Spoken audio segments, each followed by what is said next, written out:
que depuis maintenant 2 ans, un nouveau combat écologique a démarré face à des adversaires au moins aussi puissants que les semenciers comme Monsanto, Bayer ou BASF, ou que comme les producteurs d'énergie nucléaire comme Areva ou EDF.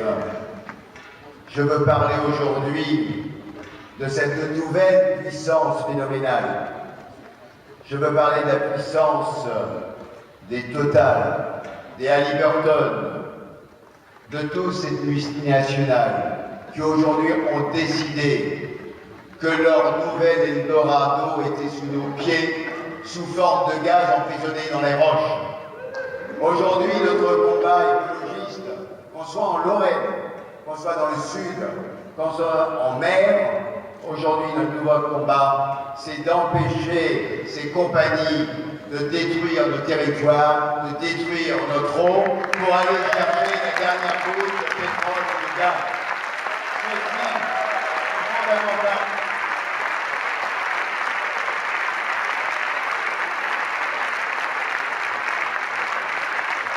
Alors, je crois que là-dessus, nous sommes tous d'accord.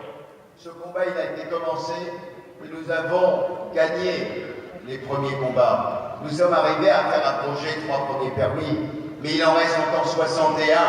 Il en reste encore 61 qui n'ont pas été approchés.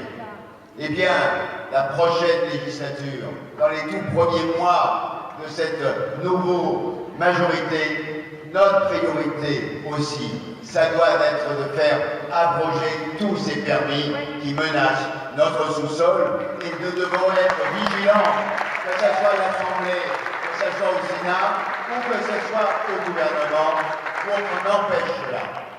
Et je voudrais dire très amicalement à certains de nos amis socialistes, pas tous, parce qu'il y en a qui sont dans le combat avec nous. Je veux parler du maire de la Seine-sur-Mer, du député, du président du Conseil général de l'Ardèche, ou du Gard, ou de l'Hérault, qui se battent à nos côtés, avec qui on a mené ce combat. Je veux dire à certains qui croient qu'ils peuvent dire au détour d'une phrase, comme je l'ai entendu il y a 15 jours, dans la bouche de François Hollande, le gaz de schiste avec la fracturation hydraulique, on n'en fera pas, mais peut-être si on trouve des nouvelles techniques, peut-être on pourrait ouvrir le dossier. La réponse c'est non. Aujourd'hui, il n'est pas question d'aller chercher cette dernière route, parce qu'il n'existe pas d'autre technique. Que les choses soient très claires, il n'existe pas d'autre technique.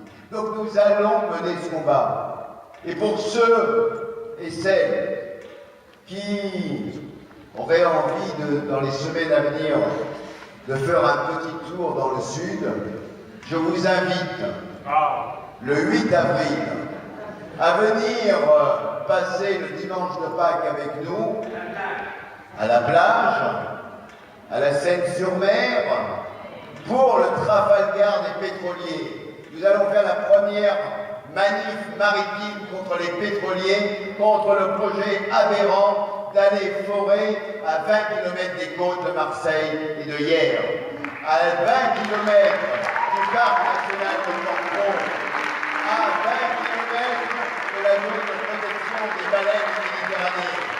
Et nous allons, le 8 avril, des bateaux viendront de Marseille, viendront de la côte, mais viendront aussi de Corse avec François Alfonsi. Nous allons protéger la côte, nous allons nous mobiliser pour empêcher ce désastre pétrolier. Nous allons, et cela, c'est pour ça qu'il faudra être nombreux, protéger le symbole de la République sur la côte varoise.